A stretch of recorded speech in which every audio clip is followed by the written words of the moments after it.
처음엔 괜찮은데 주말이 되니까 점점 향이 가득 차오르네요. 새벽을 깨워서 오늘 같이 기도의 자리에 오신 여러분들을 주님의 이름으로 환영하고 또 영상으로 참여한 모든 이들 주님의 이름으로 축복합니다. 오늘 성경 민수기 25장의 말씀이에요. 1절 말씀 한번 읽어봅시다. 시작. 이스라엘이 시딤에 머물러 있더니 그 백성 모압의 여자들과 시딤이라고 하는 것은 요단강 동편에 있는 땅으로 모압 땅 가운데 지금 백성들이 있는 것을 알게 됩니다. 그 모압 왕이었던 발락이라는 사람이 자기의 힘으로 이스라엘 백성들을 이길 수 없을 거라 생각을 하고 발람이라고 하는 그런 사람을 불러서 백성들을 저주하라고 했으나 발람이 그 청대로 하지 아니하고 하나님의 말씀하신 대로 전할 수 없다고 해서 지나간 석장 말씀 계속 22, 23, 24장을 그렇게 읽어갈 수 있었습니다.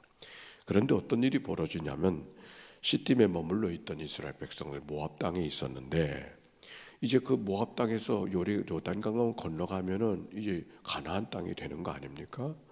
그런데 어떤 일이 벌어졌어요? 모압 여인들과 더불어 음행하기를 시작했다 그랬습니다. 이게 무슨 말인가? 음행이라고 하는 것은 타락한 사랑, 사랑의 타락을 말하는데 가나안 땅에 거의 다 왔잖아요. 이제 요단강을 이제 막 건너가기만 하면 되는 이 지경이 임하게 되어졌는데 아마도 다 왔다고 하는 생각 때문에 그런 건가? 이젠 일이 다 끝났다고 생각해서 그런 것인가? 음행하기를 시작하게 되어졌다. 여유가 생겼는지 모르겠어요. 여유가 생길 만도 하죠. 지금 그 여정을 다 겪고 요단강 동편에서도 거기 암몬도 이기고 또 바산도 점령을 하고 이제 모압 땅에서 머물러 올라가기만 하면 지나가기만 하면 되는 이 지경 속에 그들이 음행하기 시작했다. 오늘 성경이 그렇게 말하고 있습니다. 마치 출애굽의 여정에 다 끝나서 마치 등산을 하면 구부능선에 있는 것 같은 그런 느낌이 백성들의 모습인데 그들이 딴 데 관심을 갖고 마음을 쓰는 것이 오늘 성경에 있는 말씀이에요. 자, 2절 시작. 그 여자들이 자기 신들에게 제사할 때에 이스라엘 백성을 청하매 백성이 먹고 절함으로 그랬어요. 그 여자들이 자기의 신들에게 제사할 때 그들이 행하는 신은 제사는 우리가 행하는 제사가 아닌 것이죠. 제사를 드리고 있는데 그 제사 시간에 어떻게 했는가 하는 것 속에 여기 기록이 되어져 있는데 이스라엘 백성들을 청해서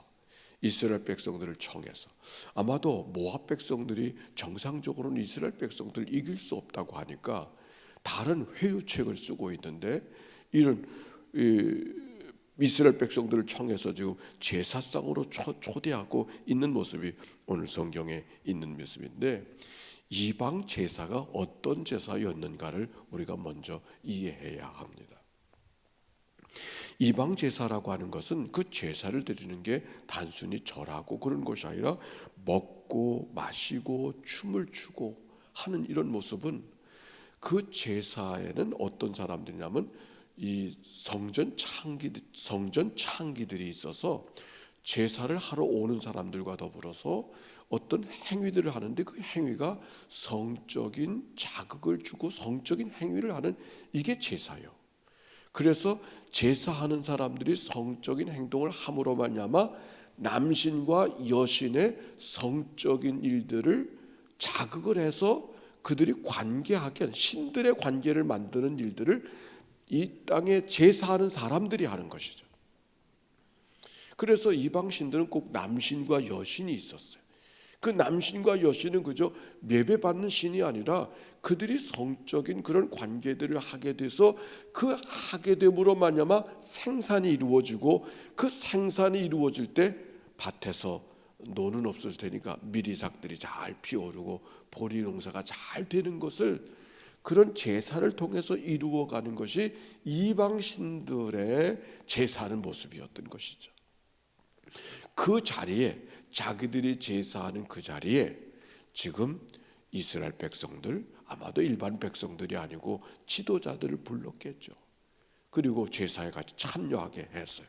그 다음에 백성이 먹고 그들의 신들에게 전하매, 먹고 신들에게 전하매 그랬어요. 여기 먹었다고 하는 말, 지금까지 만나만 먹던 백성들이 그들이 모압 땅에서 먹는 그 음식은 지금까지 백성들이 광야에서 먹어온 것과는 다른 음식을 지금 먹은 거죠. 그 먹은 것이 무엇을 먹었을까? 아마도 그들의 마음을 빼앗아가는 일들, 혼을 빼앗아가는 일, 정신을 빼앗아가는 그런 음식들을 그들에게 대접하고 정신을 놓게 만들지 않았을까? 틀림없이 그렇게 되는 거예요. 그리고 신들에게 절함으로 그 이방 백성들이 함께 하고 있는 그 제사에 이스라엘 백성들이 참여해서 그들과 더불어 뛰어노는 그 모습. 여기 이 성경 속에 이 말씀은 우리가 과거에 어떤 경험이 있느냐면 출애굽기 32장에 보면 모세가 하나님의 말씀을 받으러 산에 올라갔었을 때 백성들이 금송아지 앞에서 먹고 마시고 뛰놀더라, 그런 말씀이 있어요. 32장 6절 말씀 정도에 되어져 있는데, 그 뛰놀다는 말은 우리들의 문화에서 우리들이 뛰노는 것이 그런 것이 아니라 아주 뛰노는 거죠. 발광을 하고 살아가는 그런 모습이 성경적 언어의 말씀입니다. 숫송아지라고 하는 것은 바로 숫송아지는 생산력이 강한 그런 것을 상징하고 있었기 때문에 바로 이방 신들을 섬기는 행위들을 그들이 하고 있었음을 성경이 이야기하고 있는 것인데, 그게 출애굽기 32장의 이야기였어요. 그런데 여기 그런 모습이 다 나와요. 이제 앞으로 바알과 아사라에 대한 얘기를 쭉 구약 성경 속에서 이야기하게 되어지는데 말입니다. 성경을 읽어가면서 이런 생각이 들었어요. 아니, 하나님 믿는 백성들이 왜 그렇게 바알과 아세라를 이기지 못할까, 그런 생각을 하게 됐는데, 그 레바논의 성지 순례를 갔다가 거기 바알백이라고 하는 그런 레바논 산맥 사이에 큰 신전이 있어요. 그 갔다 온 다음에는 그런 생각이 딱 잊어버려졌어요. 오히려 거꾸로 그 거대한 바알 문화 속에서 어떻게 히브리 백성들의 여호와의 신앙을 지킬 수 있었을까? 그 이전에는 바알의 문화가 큰 문화인 것을 알지 못했을 때는, 아니 그 바알의 문화를 왜 이렇게 하나님 믿는 백성들이 이기지 못할까 이런 생각이 많았었는데, 그 바알 신전을 갔다 오고 바알 문화를 알고 난 다음에는 거꾸로 그 거대한 바알 문화 앞에서 어떻게 그 히브리 백성들이 하나님 섬기는 것을 지탱할 수 있었을까? 그거를 어떻게 지키고 있었을까? 오히려 생각이 그렇게 바뀌어졌어요. 근데 왜 바알 문화를 이기기가 어려웠냐? 그 바알 문화는 그냥 하나의 굿하고 제사하는 그런 것이 아니라 인간의 성적인 감각을 자극하고 그것이 제사예요. 그것이 그들의 예배니까 이기기가 어려운 거죠.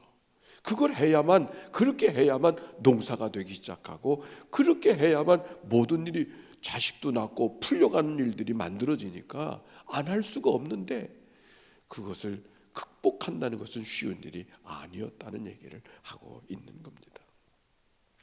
자, 이 일을 바라보고 하나님이 어떻게 반응하셨을까? 4절 시작. 여호와께서 모세에게 이르시되 백성의 수령들을 잡아 태양을 향하여 여호와 앞에 목매달아 목매어 달라. 그리하면 그 여호와의 진노가 이스라엘에서 떠나리라.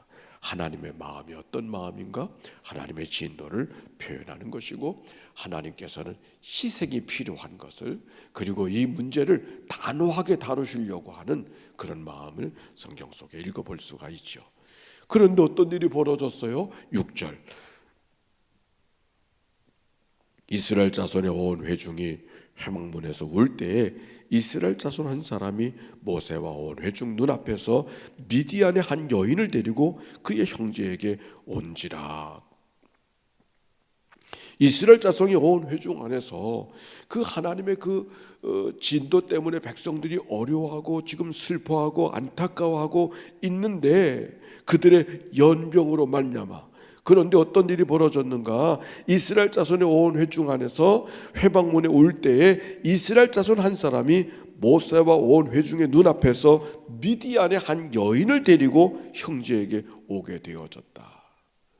미디안의 형제를 데리고 여인을 데리고 왔다는 것 자체가 문제가 있음을 이야기하고, 그래서 그 8절에 보니까 그 이스라엘 남자를 따라 그의 막사에 들어가 이스라엘 남자와 그 여인의 배를 꿰뚫어서 그 사람을 죽이니 연병이 이스라엘에게서 그쳤더라. 제사장 엘르아살의 아들 비느하스가 회중 가운데서 벌떡 일어나서 그 여인을 데리고 온 이스라엘 백성들이 들어가 있는 그 막사에 들어가서 그들이 관계하고 있는 그 모습을 찔러 죽이는 이야기가 오늘 성경 속에 기록이 되어져 있는 것이죠. 배를 찔러 죽였다. 어떻게 이런 일이 벌어질 수 있었는가? 하나님의 진로를 비느하스가 대신 이루어가는 이야기가 오늘 성경에 기록이 되어져 있는 것이죠. 11절의 말씀이 특별한 말씀이에요. 같이 읽어볼까요? 시작. 제사장 아론의 손자 엘르아살의 아들 비느하스가 내 질투심으로 질투하여 이스라엘 자손 중에 내 노를 돌이켜서 내 질투심으로 그들을 소멸하지 않게 하였도다. 이스라엘 백성들이 모압 여인들과 더불어 제사한다고 관계하는 것을 통해서 하나님의 진노가 임해서 백성들에게 연병이 임하게 되어졌는데, 그래서 그것 때문에 안타까워하는 백성들이 있음에도 불구하고 아니 어떤 백성들, 어떤 지도자는 미디안 여인을 데려다가 관계하는 일을 또 하고 있는 거예요. 그러니까 제사장의 아들 엘르아사의 아들 비느하스가 분노해서 어떻게 백성들이 이 다른 엉뚱한 짓을 했다고 이렇게 슬퍼하고 있는데 그 어느 지도자라는 양반은 와가지고서 다른 백성들이 지금 슬퍼하는 일을 지금 하고 있어요. 그래서 그가 일어나서 비느하스가 찾아가서 그들이 관계하는 것을 찔러 죽이는 거예요. 그래서 비로소 연병이 그쳤더라 하는 얘기가 성경에 기록되어져 있는데, 그것을 해석하고 표현하는 말이 이 말 속에 내 질투심으로 질투하여, 비느하스가 내 질투심으로 질투하여 이스라엘 중에서 내 노를 돌이켜서 내 질투심으로 그들을 소멸하지 않게 하였도다. 이 말씀은 만약 비느하스가 그렇게 하지 않았으면 내 질투심이 분노가 되어져서 백성 전부를 다 어렵게 하고 그들을 멸할까 걱정이 됐다, 그런 말씀이죠. 그런데 비느하스가 일어나서 그 하나님의 마음, 하나님의 분노, 하나님의 생각을 품고 죄를 끊어내는 일들을 행했기 때문에 백성들을 향한 연병이 그치게 되어졌다 하는 이야기입니다. 내 질투심으로 질투하여, 이게 하나님의 말씀이죠. 하나님의 질투심, 하나님의 어떤 분? 질투하신 하나님. 우리는 하나님이 뭐 질투를 하시긴 왜 하나님이 그렇게 질투를 하시나, 그런 생각을 할 수가 있지요. 출애굽기에 보니까 24장 5절에 내 하나님 여호와는 질투하시는 하나님인즉, 그런 말씀이 있어요. 하나님의 질투한다는 말이 무슨 말인가? 질투라는 게 뭔가? 그것은 시기하고 그런 것이 아니라 하나님의 분노죠. 사랑의 분노, 사랑의 분노, 질투. 하나님이 백성들과 더불어 사랑받기 원하시고 백성들과 더불어 하나님이 함께하길 원하셔서 그 뜻으로 출애굽한 백성들인데, 그 백성들이 하나님을 향한 사랑의 마음을 나누지 아니하고 누구와 더불어 사랑을 나누고 있어요? 이방신들과 더불어. 하나님의 질투가 일어난 거죠. 하나님의 사랑의 분노가 일어난 거죠. 아니 어찌 이럴 수가 있는가? 내가 너희들을 사랑해서 너희들과 더불어 친밀함을 갖기 위해서 너를, 백성들을 출애굽했는데 고작 가나안 땅까지 와가지고서 너희들의 마음을 다른 데 써? 하나님의 마음에 질투하는 마음, 사랑의 분노가 일어난 거예요. 그래서 그 표현을 하고 있는 거예요. 비느하스가 내 질투심으로 질투하여 이스라엘 자손 중에서 내 노를 돌이켜 내 질투심으로 그들을 소멸하지 않게 하였도다. 여기 질투심이라는 말씀 속에 하나님이 우리를 얼마나 사랑하시는가 하는 것을 엿볼 수 있는 말씀인 것이죠. 우리 하나님을 향하여서 우리의 마음은 어떤 마음인가? 하나님의 사랑의 마음이 건드려졌을 때, 질투의 그 문제가 생겼을 때, 사랑의 분노가 생겨서 그 백성들의 연병이, 그리고 오히려 참혹하게 죽인 것을 잘했다고 칭찬하는 이 이야기 속에 어떻게 이런 일이 있는가 이렇게 보지 말고 백성들을 향한 하나님의 마음이 어떤 마음이었는가를 오히려 이야기하는, 생각하는 시간이 이 아침에 되어야 될 것입니다. 우리가 살아가면서도 그런 일들이 때때로 많이 있지요. 차마 자녀들에게 매를 들지 못하는 것은 자녀들을 미워하는 것이다, 그런 말씀이 있지 않습니까? 자녀들이 이래도 좋고 저래도 좋게 너 하고 싶은 대로 하라고. 아니, 정말 자녀를 사랑한다면 어떻게 그럴 수가 있느냐고. 때로는 따끔하게 책망을 해서라도 그 길로 가지 못하게 하는 것이 진정 사랑하는 부모의 마음이 아닌가 하는 것을 우리가 말씀을 통하여 찾아볼 수 있는데, 오늘 여기 성경은 바로 그런 모습을, 하나님의 따끔한 배질과 하나님의 따끔한 채찍이 그들을 향하여 있었음을 이야기하고, 그 이야기 속에 하나님이 어떻게 그렇게 하시는가라고 하는 말보다는 백성들을 향한 하나님의 사랑의 마음이 그만큼 컸구나 하는 것을 우리가 기억할 수 있는 말씀이 오늘의 말씀이어야 할 것입니다. 가나안 땅을 앞두고 마음을 딴 데 쓰는 백성들의 이야기가 제 마음에 다른 마음으로 다가옵니다.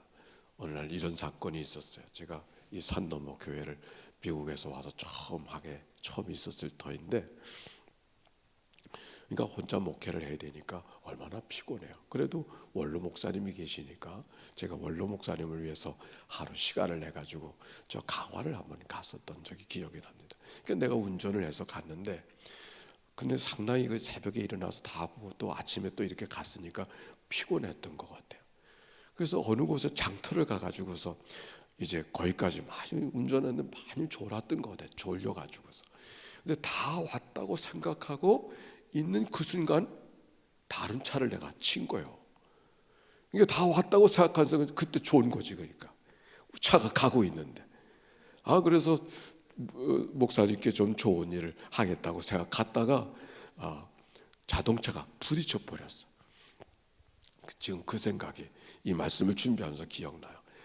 막 달려갈 때는 졸지 않으려고 열심히 가는데, 이제 주차를 하려고 다 왔다고 생각하는 그 순간 깜빡하고 졸아가지고서 자동차가 제일 앞으로 가고 있는데 다른 차, 근데 차가 속도를 내지 않았기 때문에 큰 사고가 나지는 않았어요. 다만 살짝 이렇게. 그래서 다 왔다고 생각하는 바로 그 순간이 정말 위험한 순간이구나, 그런 생각이 들었고, 남자들은 군대 생활에서 제대가 얼마 안 남은 시간에 사고 친다, 그런 말이 있지 않습니까? 우리가 영적인 생활도 다 왔다고 생각하고 다 됐다고 생각할 때가 정말 정신을 차려야 될 그럴 때인 것을 생각하게 되어졌습니다. 오늘 이 말씀 앞에서 하나님의 질투심, 나는 나 자신에 대해서 어떤 마음을 갖고 나를 질투하도록 사랑하시는 하나님 앞에, 나는 하나님 앞에 어떻게 반응하고 있는가가 오늘 우리에게 묻는 하나님의 질문입니다.